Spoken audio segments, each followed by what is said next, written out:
Hello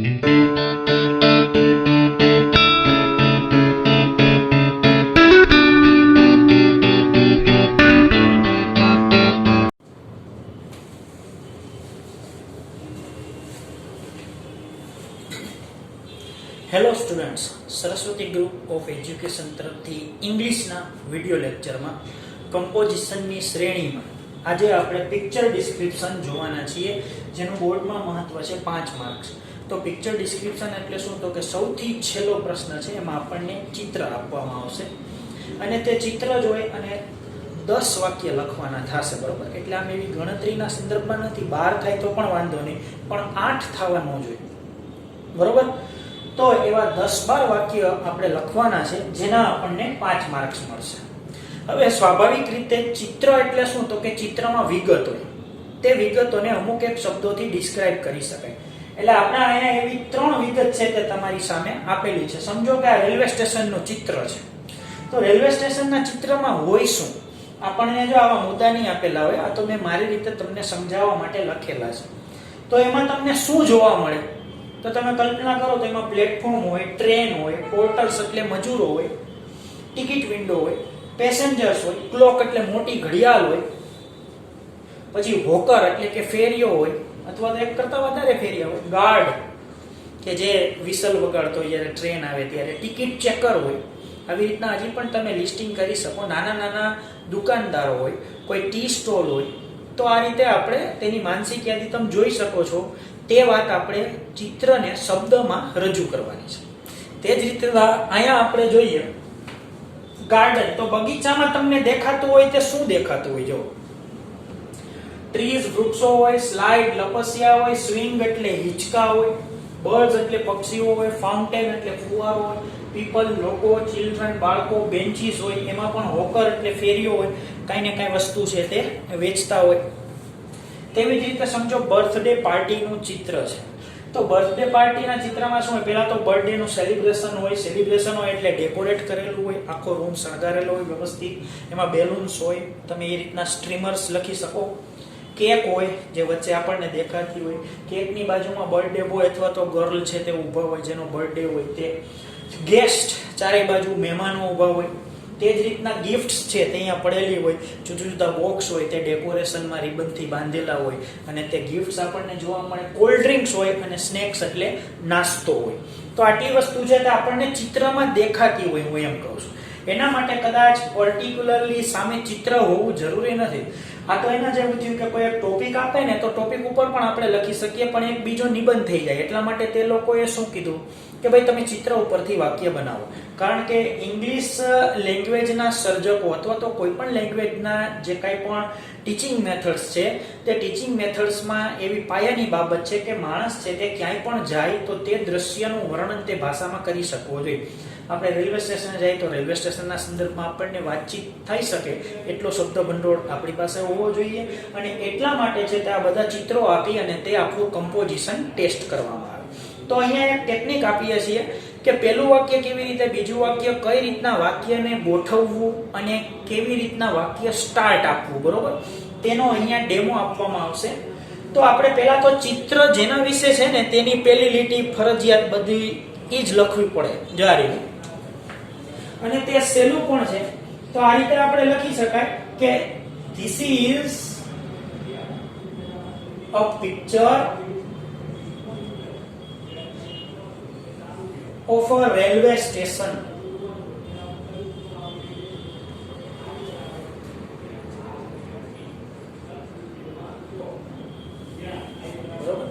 આપણે આમ સળંગ જ લખવાનું હોય છે.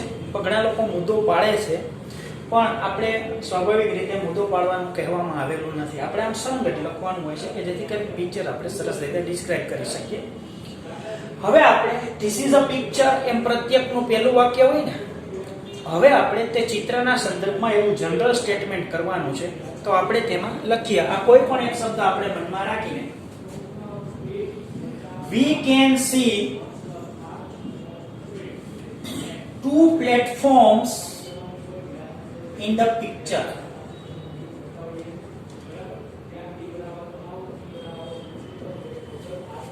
તો આ એક ચિત્ર છે આપણને તેમાં બે પ્લેટફોર્મ દેખાય છે. તો બીજી લીટી આપણે હંમેશા તમે ધારો અથવા તો તમે ઈચ્છો તો વી કેન સી થી શરૂ કરી શકાય છે. હવે એક વસ્તુ છે ને તે ડિસ્ક્રાઇબ કરવાની છે. હવે આપણે એમ લખવું છે કે પ્લેટફોર્મ ઉપર એક ટ્રેન ઊભી છે. તો there is a train on a platform.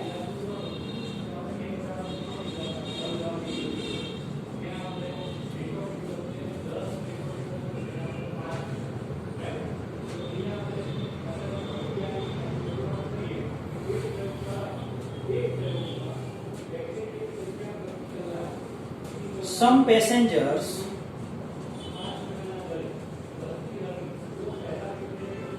are buying tickets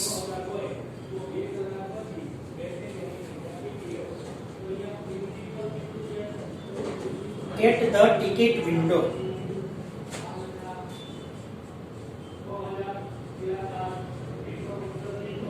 તો આમાં આપણે એમ લખ્યું કેટલાક પેસેન્જર છે તે ટિકિટ વિન્ડોએ ટિકિટ ખરીદી રહ્યા છે. બરોબર. હવે આપણે જ્યારે વાક્ય બનાવવાનું ત્યારે ધેર ઇઝ અથવા તો ઇટ ઇઝ થી બનાવવાનું. હવે આપણે લખવું છે કે ત્યાં એક મોટી ઘડિયાળ છે. તો there is a big clock on the platform.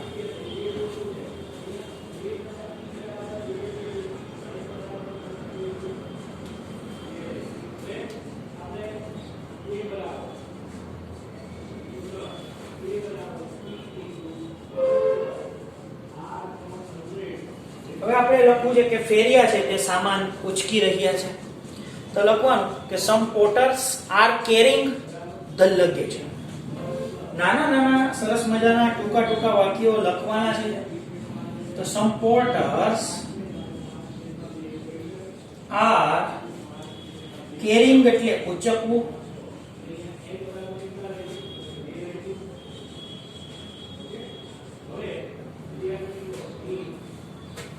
હવે આપણે એમ પણ લખી શકીએ કે ત્યાં એક બુક સ્ટોલ અને ટી સ્ટોલ પણ છે. ભલે આમાં આપણે યાદીમાં તે નથી લખ્યું, ચિત્રમાં તમે જોઈ શકો છો. આ યાદી માત્ર ઉદાહરણ પૂરતી છે. તો there is a book stall and a tea stall in it. આમ આપણે લખી શકીએ. તો આપણે તે ડેમો આપીએ ને.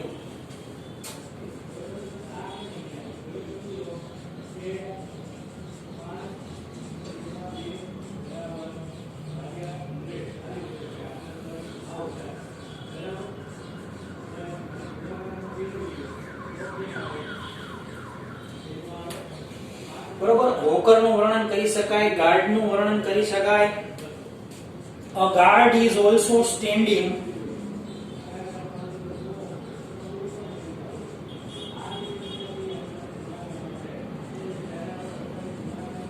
on the platform.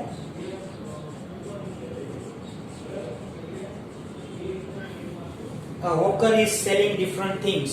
તો આ રીતે આપણે લખી શકીએ. એક ગાર્ડ એટલે કે જે પેલા લીલી લાલ ઝંડી બતાવતા હોય તે એટલે માર્ગદર્શક અથવા તો સૂચક, તે પણ ત્યાં પ્લેટફોર્મ ઉપર ઊભા છે. ટૂંકમાં આજે આપણે કહેલું રેલવે સ્ટેશનના સંદર્ભમાં તે તમારે ચિત્રમાં આ બધું હશે, ચિત્ર હશે જ. આ સ્પેલિંગ આપેલા નહીં હોય પેપરમાં. ફરીથી આ માત્ર તમારી જાણ માટે મેં લખેલા છે અહીંયા. કારણ કે આપણે ચિત્ર બતાવીએ તો અહીંયા મેં એવી કલ્પના કરી લીધી છે કે ગાર્ડન હોય તો ગાર્ડનમાં શું હોય, સમજો રેલવે સ્ટેશન હોય તો એ ચિત્રમાં હોય શું એમ. તો કે આવા શબ્દો હોય તો આપણે પણ પહેલા શું કરવાનું, પેન્સિલથી આપણી સપલીઓ, પેપરમાં કાંઈ લખવાનું નથી. પેપરમાં બોર્ડમાં લખશો તો તે ચોરી ગણાશે. બરોબર. કારણ કે વિદ્યાર્થીઓ પેપરમાં લખી અને અદલા બદલી કરતા હોય છે તેવું બોર્ડ વાળા ધારી લે છે. એટલે આપણે આપણી સપલી હોય ને એમાં પેન્સિલથી લખવાનું. આવું કાઉન્સ જે તમને ચિત્ર દેખાય છે તે ચિત્રના સ્પેલિંગ છે તે આપણે પેન્સિલથી લખી લેવાના. પછી તે પેન્સિલથી લખેલા સ્પેલિંગના આધારે આપણે તે ચિત્ર ઇંગ્લિશમાં બહુ સહેલી ભાષામાં ડિસ્ક્રાઇબ કરવાનું છે. તો તેવી જ રીતના અહીંયા બીજું એક ચિત્ર છે તે આપણે ડિસ્ક્રાઇબ કરીએ છીએ. જુઓ, અ ગાર્ડન છે એટલે બગીચો. તો બગીચામાં આપણને શું જોવા મળે? ટ્રી, સ્લાઇડ્સ, હમણાં આપણે વર્ણન કરેલું તે પ્રમાણે. બરોબર. તો સૌથી પહેલું વાક્ય આપણે પિક્ચર શું છે એના વિશે લખીએ. This is a picture of a garden.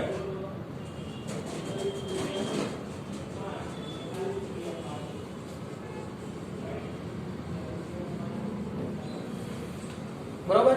હવે તમે આના વર્ણનમાં પણ કહી શકો કે તે નાનકડો પણ સુંદર બગીચો છે. તો it is a small but beautiful garden. તો આમ કહી શકાય. બરોબર છે. આપણે અહીંયા પણ લખી શકીએ it is a big railway station. તે એક મોટું રેલવે સ્ટેશન છે. કહી શકાય, શું કામ ન કહી શકાય? બરોબર. તો અહીંયા આપણે લખીએ it is a small but beautiful garden.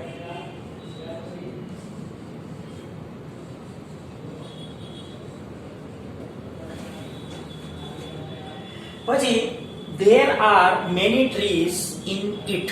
તેમાં ઘણા બધા વૃક્ષો છે. જો ફરીથી આ વાક્ય કેવી રીતે શરૂ કરાય? there is there are. બરોબર. અને પછી હવે આપણે ટ્રીઝ વિશે કંઈ કહેવું હોય તો they થી કહેવાય. અને એક વસ્તુ હોય એના વિશે તમારે પાછું કંઈ કહેવું હોય તો it થી કહેવાય. જો આ ગાર્ડન નું પિક્ચર છે, ગાર્ડન વિશે મારે કહેવું હતું તો કેનાથી કીધું? it થી કીધું ને. હવે આપણે મારે નવું વાક્ય શરૂ કરવું છે તો શેનાથી શરૂ કરાય? there is there are થી કરાય. તો આપણે એમ લખવું છે કે બગીચામાં ઘણા બધા વૃક્ષો છે, તો હું આમ લખીશ there are many trees in it.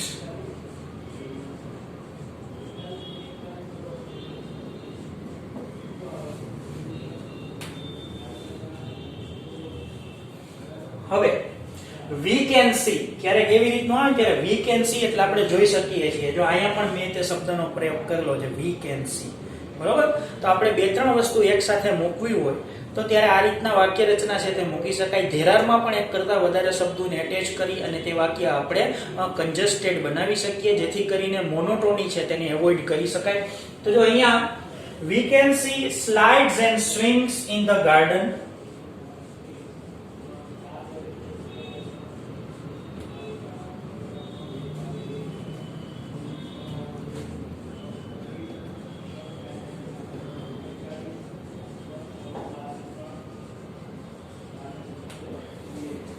હવે સમજો અહીંયા આપણે હિંચકા લપસ્યાની વાત કરી તો બાળકોને ત્યાં જ છે તે આપણે ડિસ્ક્રાઇબ કરવા પડશે, કારણ કે આપણે કહેવાનું some children are enjoying there.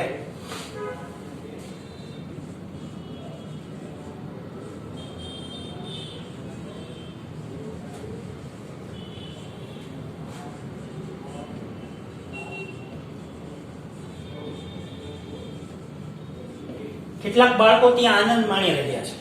હું તમારા લેવલના વાક્યો બનાવું છું. તે સમજો કે આપણે 10મા ધોરણમાં છીએ, હજી આપણને મોટા મોટા વાક્યો બનાવવાની પ્રેક્ટિસ નથી, તો એવા બધા વિચારો નહીં કરવાના કે આપણે જનરલી અંગ્રેજીના સંદર્ભમાં જેમ કેમ પાઠમાં વાક્ય આવતા હોય તેવા વિચાર કરવાની જરૂર નથી. એવું માંગ્યું પણ નથી. સાદા સાદા સીધા સરળ વાક્ય કરવાના છે.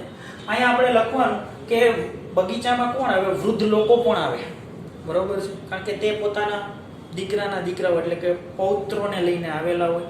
તો આપણે લખવાનું some old people are sitting on the benches in the garden. એમ હું લખું છું એટલે old people અને benches આવી જાય.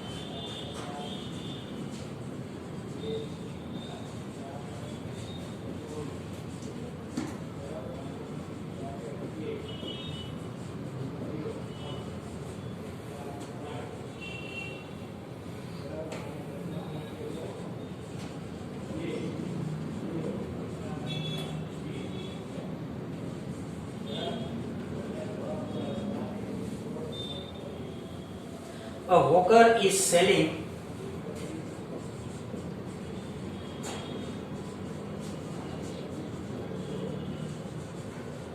આપણે સેલિંગ કે એવા ક્રિયાપદ નથી વાપરવા, તો a hawker is also there in the garden એમ કરીએ.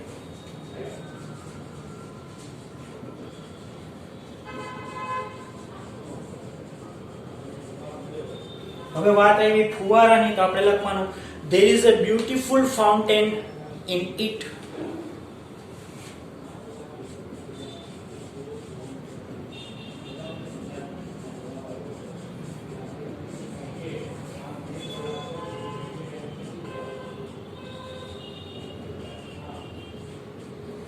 પછી અહીંયા બર્ડ્સ ની વાત છે. some birds are flying around the fountain. કેટલાક પક્ષીઓ છે તે બગીચાની આજુબાજુમાં ઉડી રહ્યા છે. તો આ તમે જોશો આપણે બોર્ડમાં આ રીતે નથી લખવાનું, સળંગ લખો તો ચાલશે. કદાચ મોટા કર્યા હોય તો પણ એટલો બધો વાંધો નથી, કારણ કે બોર્ડના પેપર છે તે ચેક કરનારા ઘણા બધા એવા શિક્ષકો છે તે કહેતા હતા આનો પણ વાંધો છે તે બોર્ડ વાળા લગભગ ઉઠાવતા નથી, બરોબર. પણ આપણે મોટે ભાગે જે રૂટ છે તે રૂટ અપનાવશું કે ભાઈ આપણે પેરેગ્રાફના સ્વરૂપમાં ગો થ્રુ થઈ છે આ મુદ્દામાં. હવે જો એના પછીની વાત આપણે જોવાની છે અ birthday party.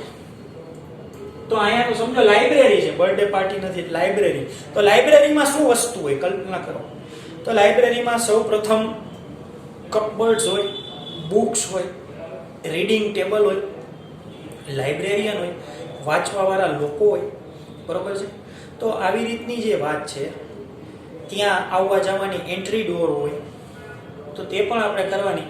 There is a door over there for the entry in the library. આ પણ વાક્ય બની શકે. હું માત્ર એમ કહેવા માંગુ છું કે આપણે મોટા મોટા વાક્ય વિચારી તેવું નથી. તમે બારી બારણાનું પણ વર્ણન કરી શકો છો કે there are 2 windows in the library, there is a door in the library. તો આવા વાક્ય પણ એલાવેબલ છે, એટલા માટે હું તમારા લેવલમાં વિચારી અને વાત મૂકું છું અહીંયા, બરોબર. ત્યાં સમજો દિવાલ ઉપર કોઈ સારું ચિત્ર ચોંટાડેલું હોય તો આપણે તેનું પણ વર્ણન કરી શકીએ કે there is a fine picture on the wall in the library. કોઈ પણ ચિત્ર તમે વિચારો એના અનુસંધાનમાં પેલા સ્પેલિંગ છે ને તે મગજમાં જમા કરી લો, અને તે સ્પેલિંગ માત્ર જમા કરીને નહીં, સપ્લીમાં પેન્સિલથી લખો. અને એમાંથી આપણને ડાઉટ લાગતો હોય કે આ સ્પેલિંગમાં મને વાંધો આવે છે તો એ વાક્ય લખવું જ નથી આપણે, કારણ કે આપણે કઈ 10 એટલે 10 જ વાક્ય એવું જરૂરી નથી. તમે સમજો આવા તો 25 વાક્ય મગજમાં આવે કે જેને ચિત્ર હારે લેવા દેવા હોય અને જે ચિત્ર વર્ણન કરવામાં શોભતા પણ હોય. તો આપણે તે રૂટ અપનાવવો છે અને સાવ સહેલો મુદ્દો એના માર્ક્સ આપણે શા માટે જવા દેવા જોઈએ. તો આપણે તે વાત છે તે એકદમ યોગ્ય પદ્ધતિસર અને સરળ રીતે છે તે કન્ડક્ટ કરવી છે અને આના પૂરા માર્ક્સ મેળવવા છે. પિક્ચર ડિસ્ક્રિપ્શનમાં પૂરા માર્ક્સ આવી શકે છે, બરાબર. તો આપણે આની વાત કરીએ. This is the picture of a birthday party. એમ હું લખેલું પેલું વાક્ય. This is a picture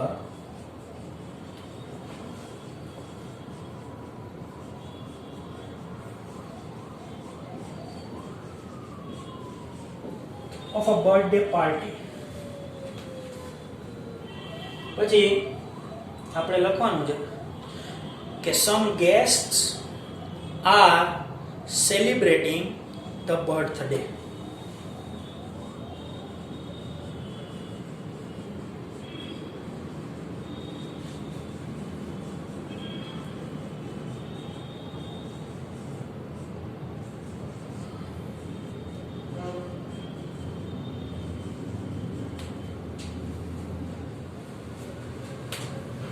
We can see the birthday boy near the cake.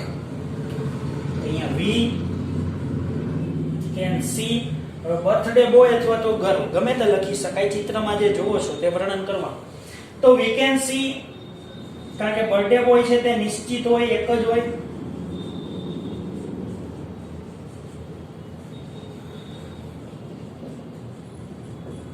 અને તે કેકની નજીક હોય, કેક પણ એક જ હોય એટલે તેમાં આપણે ધ લખેલું છે. પછી the room is neatly decorated.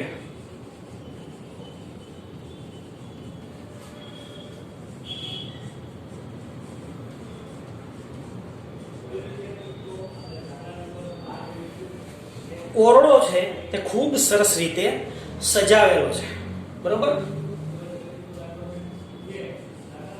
There are many gifts on the table.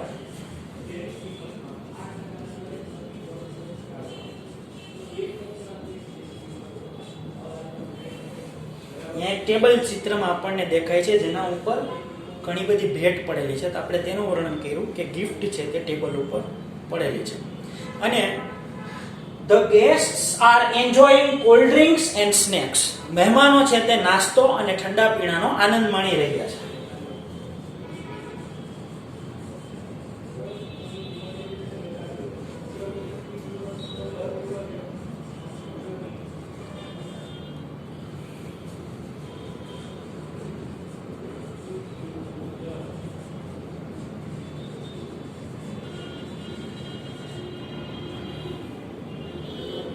જો સ્નેક્સ નો સ્પેલિંગ લખવામાં ભૂલ થઈ તો સાપ થઈ જાય એસે ને કે, બરોબર છે. તો તો અહીંયા સાપનો નાસ્તો કરતા હતા એવું નથી કરવાનું. પછી આપણે everybody is in full mood અથવા તો everybody is enjoying the party. આ રીતના આપણે રીતે વાક્ય લખી શકીએ.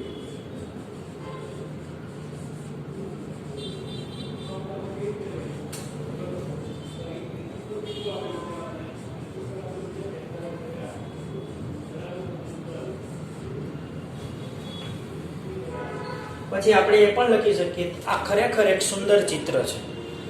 આપણને લાગ્યું આવી રીતના બધા એન્જોય કરે છે, આટલું સારું છે, તો એ રીતે પણ લખી શકાય it is really a beautiful picture. આ પણ એક વાક્ય છે.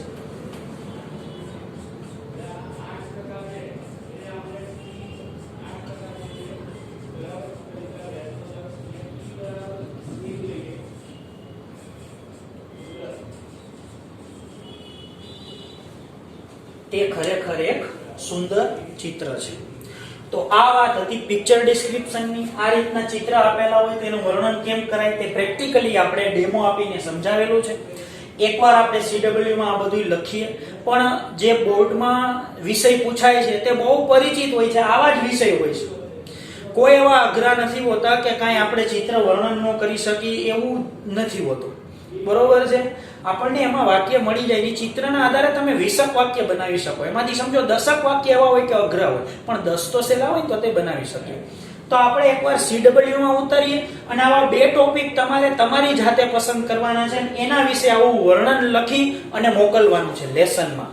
પછી લાઇબ્રેરી હોય, ચાહે બસ સ્ટેશન હોય, અથવા તો દિવાળીનું સેલિબ્રેશન હોય, એ તમારે નક્કી કરવાનું તમે શું પસંદ કરો છો. બરોબર છે. પણ આવા 2 ડિસ્ક્રિપ્શન આપણે આપણી રીતે લખવાના છે. તો આટલે સુધી આ લેક્ચર રાખીએ અને હવે પછીના લેક્ચરમાં ફરી પાછા બીજા મુદ્દા સાથે આપણે મળશું. તો અસ્તુ.